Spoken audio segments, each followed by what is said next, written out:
Transnet is inviting parties to revive its container corridor. It's this very important corridor between Johannesburg and Durban. The operating lease will run for 20 years, going to require investment, rehabilitation, upgrades and maintenance of the rail network. There's a lot that needs to be done. Here's the problem. Vandalism, theft and a lack of maintenance has severely hampered the corridor, and the knock-on effect of that affecting imports and exports. So let's get a reaction to the idea. Let's get a reaction as to how it could possibly work. What a pleasure. CEO of the African Railroad Industry Association, Mesela and Nhlapo, joining us on the show. Mesela, good to have you with us. And I'm not an investor, I'm not a business person, so take this from whence it comes. If I was looking at the issues that Transnet has and this corridor has, I wouldn't be so willing to give up my money because A, I don't know where it's going, and B, this sounds like a bottomless pit of cash. Good morning. Am I being unfair? You know, that's English. Good morning to the viewers. As an organization that represents 4 major private operators in the country, and including manufacturers, the current request for qualification it's a bit worrying if you look into it. It talks about concessioning the infrastructure and the operation to another company or consortium. Now, that is totally not in line with our Bible. This took 14 years to be finalized and be approved by Parliament. And thanks to Minister Mbalula that he expedited this. So when you find an organization that is not a private company, it's a state-owned entity that works against government policy, you have to ask yourself lots of questions. What's the main question for you? What would you be asking yourself? Was maintenance not done on purpose to get the infrastructure where it is, so that we can get a concession that suits certain people? But what we are worried about is that, do we have 2 governments? Do we have a government of President Cyril Ramaphosa and the government of Transnet that do what is separate from what is agreed here? The president talked about third-party access on the 15th of October 2020, and the State of the Nation address, he talked about third-party access will start on the 1st of April. Still, we don't have that. Now, here's the SONA coming up again. Say I'm an investor. What confidence would I have in what the president has to say? And what the reaction of Transnet. And the reality of what they're doing. Yes. There's the president, number 1, the chief commander, saying that this will happen. And on the other hand, if we have a second government, they're doing something else. I promise you, in many countries, the land always belongs to government. If you're going to remove that, it's strictly privatizing that line. And third-party access is not privatizing. So I'm afraid that somewhere, somehow, things may have gone rogue. Have gone wrong, and probably if this isn't dealt with, is probably going to go wrong again, because this is where I want to talk about this container corridor. It's vital. We know it's vital to imports, to exports. I mean, you could almost, at a lower level, count this into the fiscus, the kind of damage that it's creating by not being run efficiently. What would you then, as the African railroad industry, like to see? If Transnet's not following, and there's the Bible again on the table, if they're not following it, what do you do? We have engaged at different levels. DOT, it's a good partner.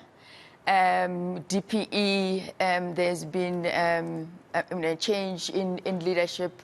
Sometimes they respond, sometimes they don't respond. In one instance, the minister gave an instruction that Transnet to meet us. They never met us. And there's no transparency. Chose not to meet you or just didn't respond? They chose not to meet us. There's lack of transparency. Transnet is treated as if it's somebody else's business. It's the people's asset. It's equivalent to Eskom and other entities. You know, we can't treat it as if it's our own business and don't follow the Bible of this country. This thing is the first, the policy the first in over 8 years. And you as Transnet decide that, no, not going to use we're going to do our thing. What does the Minister of Transport have to say about this? Has it gone as far as up to him to try and deal with this? Well, I think the Minister is busy these days. I mean, being a GS, I think we will be getting a new Minister soon. But it is the people, because this policy does not only address third-party access and the future of the railway industry. It talks also about, you know, skills development, manufacturing, job creation. Now, if we're going to go the Transnet route, it's like Transnet is opposing the ruling party. And why do we have... Not just the ruling party, the government. Yes. Yeah. And why do we have such a rush in this concession after the ANC conference where they decided that the resolution that we're going to move Transnet out of DPE? What's the rush? And these terms and conditions, who stands to benefit? But we will make sure that the Bible is followed. If the ruling party, if government expects the South African to respect laws of this country, it does not make other people, like likes of Transnet, not to respect the policy. It does make you wonder that if this is, based on what you're saying, Mesela, the way Transnet handles themselves, it can't come as a surprise that Transnet has found themselves in the mess that they are, if this is how they do business. You know, after the 1064 with the new leadership, contracts were suspended, which placed the industry in a very, very bad position. And some of the businesses will never recover. But as a railway person and looking at the business of Transnet, I would have made a different decision. Because I know my business, yes, the deal has gone wrong and all that, but you don't suspend the heart of your business, the manufacturing of locomotives. Today you say you don't have locomotives. You've made a bad decision then. You didn't know. So any decisions that they make now, can we really trust the leadership of Transnet with any decision that they make? That they're making the decision in the best interest of the people of this country or the few.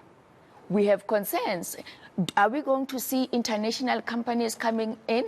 Transnet had said they prefer the German models. We're not Germans. We're South Africans. Our problems are different. Do we see maybe the Deutsche Bahn of this world coming to operate in South Africa? And that is the problem. You can't have a state-owned entity that is owned by the people, the masses of this country, that is given over to somebody else.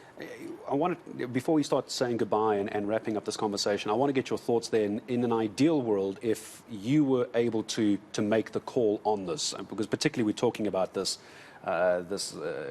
container corridor and this particular lease for 20 years. Do you think it's a good idea? Should something come in to open up this corridor again? A, yes or no, you can tell me. And then how would you fix this issue with Transnet and this corridor, just before I say goodbye to you? The government has said that they will not invest in rolling stock. They will invest in the infrastructure. So that is easy, and that was said by the Minister of Finance. It could be money that is made available to fix the infrastructure. And the Bible says that the branch line operators shall have access to the core network, non-core network, and other branch lines. It also means that if this goes ahead, that line will be run by private sector and not government. So it's a disadvantage to our South African companies and investment as well, broadly. Otherwise, we're putting ourselves in a corner. 1064, we were not vocal, but we can't let Transnet fail. Not necessarily because of the concession, but it's an asset. It's an asset that belongs to the country. And that's why we have the Bible as the national rail policy to protect the interest of the people. Now, if this goes, and we have to ask government, what about the will of the people? They voted for you because we were promised that this would work. Now, what about the will of the people?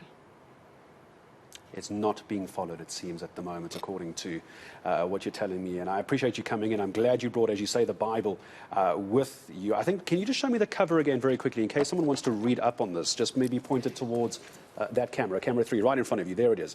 That's the name of the book that we're looking for as well. If you want to read up on this, because I think it's so important what Mesela has actually raised as well, and it's in black and white. There it is, Mesela. Thank you very much for coming in. Mesela and Nhlapo, African Railroad Industry Association, not sounding too positive at all about what is happening with Transnet A. And the reason we brought it up is this talk now of this call for investors to come in for Transnet over this container corridor. But as Mesela says, the rules are simply not being followed. And we have an interest as South Africans to keep an eye on Transnet. And as she says, it is just not going the way it should do. There it is, the book for us as well. Mesela, maybe just move your hands out the way there quickly. Put it down back for us. There it is there.